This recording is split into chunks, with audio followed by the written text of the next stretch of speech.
ओम साई राम, जय साई राम। साईं गीता चैनल के माध्यम से तो आज मैं पूजा जी से कुछ बातें करेंगे, उनके अनुभव सुनेंगे और इनसे मेरी मुलाकात हुई है। ये बाबा का एक अनुभव ही है और बाबा का एक चमत्कार है, क्योंकि बाबा पल पल चमत्कार करते हैं। जो बाबा से जैसा मांगते हैं, कहा है ना, जैसा भाव रहा जिन जन का। मेरा मन था कि मैं पूजा जी से मिलूं और बाबा ने मुझे मिलाया। तो आइए हम पूजा जी से बात करते हैं। सबसे पहले तो आप सभी भक्तों को ओम साई राम। और मैं साईं पूजा आज जो कुछ भी हूँ आप लोगों के समक्ष हूँ, सामने हूँ। तो मैं बाबा से लगभग 15 सालों से जुड़ी हूँ। हालांकि मेरी भक्ति तो बचपन से है, पर मैंने वो भक्ति 10th के बाद छोड़ दी थी। जो कामना थी कि मेरी शादी जिनसे हो उनसे ही मेरी शादी हुई, फिर विशाल जी से। फिर मैंने व्रत भी किए थे। उस समय मैं बाबा को नहीं जानती थी और इतना डीपली भी नहीं जानती थी। बस सुन रखा था कि ऊदी गिरती है, शहद गिरता है, ऐसा कुछ सुन रखा था। बचपन था, मेरा बचपना था।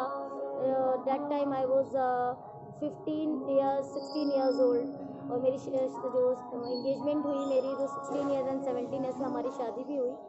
तो क्योंकि मैं घर की अकेले थी, लाडली थी, इकलौती लड़की थी, तो बहुत अच्छे से मम्मी ने पाला, कभी किसी चीज़ की कमी नहीं होने दी। बचपन से जब से होश संभाला, अच्छे से अच्छा खाया, अच्छे से अच्छा पिया, अच्छे से अच्छा रहन सहन हमारे घर का था और एक क्वीन की तरह मैं रही। बट आफ्टर मैरिज जब मैंने शादी कर ली एंड देन 1-2 हफ्ते तो बाबा की पूजा की एंड देन उसके बाद छोड़ दी। उसके बाद छोड़ने के बाद धीरे धीरे शादी को टाइम होता गया और स्थिति इतनी गंभीर हो गई कि मेरी मम्मी ने कई लोगों को नौकरी दिलाई थी, जॉब दिलाई थी, गवर्नमेंट जॉब में थे, क्योंकि मेरी मम्मी खुद एक अच्छी पोस्ट पर थी, अधिकारी रेंज में थी मेरी मम्मी। कई लोगों को नौकरियां भी दिलाई मम्मी ने। बट जब हमारा वक्त आया, उस समय तो मैं 17 ईयर्स की थी, जब हमारा वक्त आया तो वैकेंसीज ख़त्म हो गई थी। उसके बाद मम्मी मेरा पॉकेट मनी देती थी, क्योंकि विशाल जी नौकर तो थे नहीं, मीन्स गवर्नमेंट जॉब में भी नहीं थे, इनफैक्ट किसी जॉब में भी नहीं थे। एक 100 रुपये पर विशाल जी एक अपने मामा जी के यहाँ काम करते थे, उनको दिन का 100 रुपये मिलता था।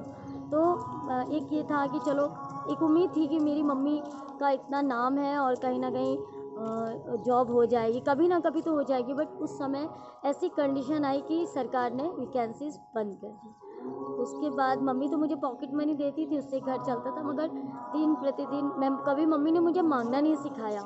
तो दिन प्रतिदिन ऐसा होता गया कि कंडीशन बहुत क्रिटिकल हो गई। और मम्मी के घर में जाती थी तो मेरे बैग में मम्मी पैसे रख देती थी, विशाल की जेब में मम्मी पैसे रख देती थी। तो मगर ज़रूरतें तो बढ़ जाती है ना, 100, 200, 1000 से काम नहीं चलता। कभी कुछ लेना पड़ता है, कभी कुछ कपड़े लेने पड़ते हैं, कभी कुछ अच्छा खाने का मन होता है। तो ऐसा हुआ कि इस बात को लगभग 7 साल हो गए थे हमारी शादी को। और मेरा जितना भी ज्वेलरी थी, मम्मा ने बहुत सारी ज्वेलरी दी थी मुझे गोल्ड की। एक एक करके जब मेरी श्रद्धा पैदा हुई तो उसके दूध के लिए इनफैक्ट मुझे पैसे नहीं होते थे, तो मैं ज्वेलरी बेच बेच के उसका इलाज भी करती थी।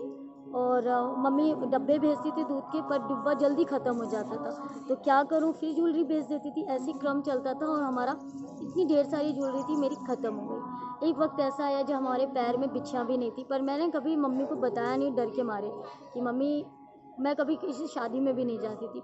एक बार मैं मम्मी के घर गई और मैं बैठी थी, मैंने मम्मी को बोला कि मम्मा, इतना इतना जो है आपने नौकरी दिलाई, सब कुछ, मम्मा ऐसा मेरे साथ क्यों हो रहा है कि मुझे इतनी बुरे हालात में क्यों गुजरना पड़ रहा है। मम्मी मेरे सर में तेल लगा रही थी, तो मम्मी ने मुझे बोला कि तुम बचपन में शिव शंकर जी का व्रत रहती थी, तुमने छोड़ दिया था। तो उस समय बचपना था, मुझे व्रत का मतलब भी नहीं पता। तो मुझे याद आया कि मैं जब 15 साल की थी तो मैं साईं बाबा का व्रत रहती थी। और एक इच्छा थी कि अगर शादी हो तो इनके साथ ही हो, क्योंकि मम्मी बचपन से कहती थी मैं बीमार रहती हूँ, मैं जल्दी शादी करनी, मुझे कुछ हो जाएगा तो कौन करेगा पूजा की शादी। तो एक ये था कि हाँ, तो मुझे याद आया कि हाँ, मम्मा ने मुझे याद आया कि हाँ, साईं बाबा का मैं व्रत रहती थी, मैंने छोड़ दिया।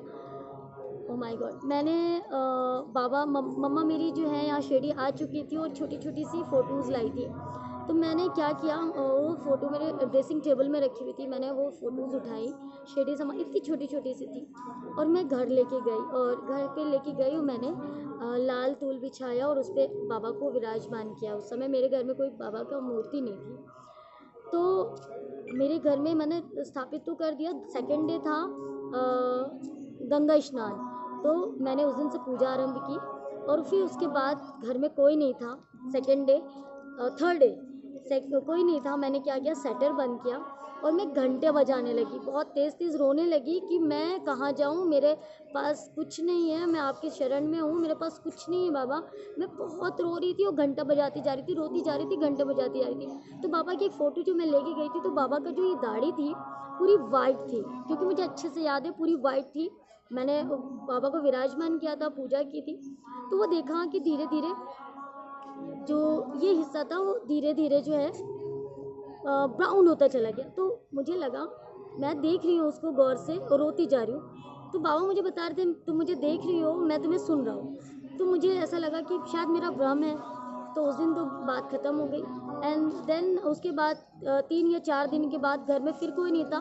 फिर मैंने सेटर बंद किया और मैंने घंटी बजानी शुरू की, ताला लगाया घर में और घंटी बजानी शुरू की। और बाबा का वो फ़ोटो आज भी करोड़ों फ़ोटोज़ हैं। बाबा ने गुलाबी साफ़ा पहना है और जितने भी साफ़े वाले फ़ोटोज़ हैं और उनकी पूरा जो मुखड़ा है, तो वहाँ पर जब मैंने देखा कि मैं घंटी बजा रही हूँ, तो ये चीज़ उनकी ब्लैक होती गई, जैसे स्केच धीरे धीरे धीरे धीरे धीरे करके चल रहा है। तो मैं अब मैं शॉक नहीं थी और मैं अपनी कंफ्यूज भी नहीं थी, क्योंकि मेरे सामने वो पेंसिल धीरे धीरे चल रही थी और ब्लैक होती हुई आई।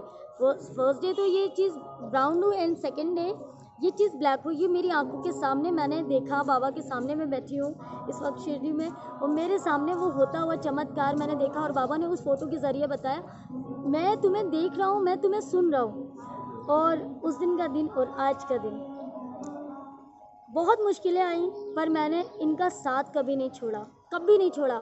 मैंने होटल मैनेजमेंट किया, मम्मी की डेथ हुई और उसके बाद मैंने होटल मैनेजमेंट किया, वहाँ भी मैंने विसारत हासिल की। वहाँ भी मुझे लोग जानते थे, मुझे बहुत प्यार करते थे, मेरे काम को मतलब मोटिवेट करते थे कि अच्छा काम करिए एकता, क्योंकि मेरा ऑफिशियल नेम एकता है, एकता आर्या। मैं दुबई गई, मैंने इंडिया में जॉब किया। फिर जब मैं दुबई गई तो मुझे बाबा की बहुत याद आती थी, तो मैं भाग के मैं लखनऊ आ गई। उस समय मेरे पास 2-2.5 लाख रुपए होंगे। मैंने जो भी मेरा पॉकेट मनी जो भी मैंने बचाया था, इतना ही था मेरे पास और कुछ भी नहीं था। फिर क्या हुआ, वो घर कैसे चला और आज तक कैसे चला मुझे नहीं पता। मेरे पास ख़रीदने के लिए बिछियाँ भी नहीं थी, मेरे पास ख़रीदने के लिए कपड़े भी नहीं थे। इनफैक्ट मैं एक टाइम ऐसा था बचपन में, मैं जिस कपड़े को देखती थी जब मैं शोरूम से निकलती थी, तो मेरी मम्मा नेक्स्ट डे हमें ला के देती थी। मुझे जो चीज़ कभी खाने की कमी नहीं हुई, अच्छे से अच्छे 5 स्टार होटल में मैंने, किस्मत ऐसी थी कि 5 स्टार होटल का खाना लिखा हुआ था, पर मैंने हमेशा अच्छा खाया और बाबा ने ऐसा मुझे संवारा, मुझे सजाया। और आज मैं बाबा के सामने मैं बहुत प्राउड फील करती हूँ। आज साईं पूजा, जब मैंने जॉब छोड़ी और मैंने जब वो जो पैसे थे वो भी खर्चा होते गए, फिर बाबा ने मुझे 29 अप्रैल 2018 में बाबा ने मुझे ट्यूशन दिया। मैं सुबह काकड़ आरती करे बिना मैं सोती नहीं हूँ, आज का रूटीन है मेरा, क्योंकि मैंने ज़िंदगी में अगर किसी को सच्चा प्यार किया है तो शायद मैंने अपने बच्चों से ज़्यादा बाबा को किया। तो बाबा ने मुझे 29 अप्रैल मुझे बाबा ने मुझे बोला एक चैनल बनाओ और चैनल बहुत चलेगा। तो मैंने बाबा का स्माइली बाबा के सामने देखा, मैंने कहा चैनल बनाओ।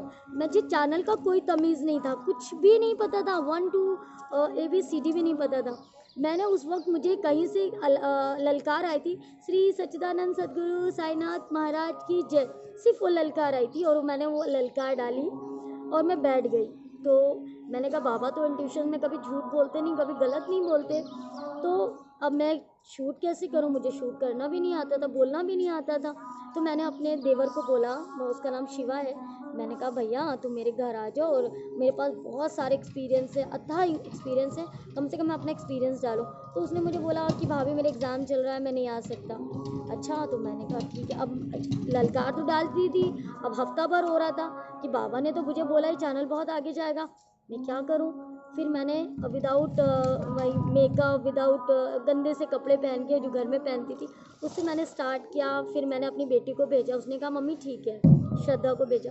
फिर मैंने ढंग के कपड़े पहने और थोड़ा अपने आप को ठीक किया, लिपस्टिक वगैरह लगाए, काजल वाजल डाला, फिर मैंने बोला। और वो एक्सपीरियंस से लेकर आज का एक्सपीरियंस, मैं बोलती रही हूँ, सिर्फ बोलती रही हूँ, मैंने किसी से नहीं सीखा। और मुझे सिर्फ सिखाने वाला हमारा साईं है। आज साईं पूजा आपके दिलों में राज कर रही है, इतना लोग मुझे प्यार करते हैं, इतना विश्वास करते हैं, सिर्फ और सिर्फ साईं की वजह से।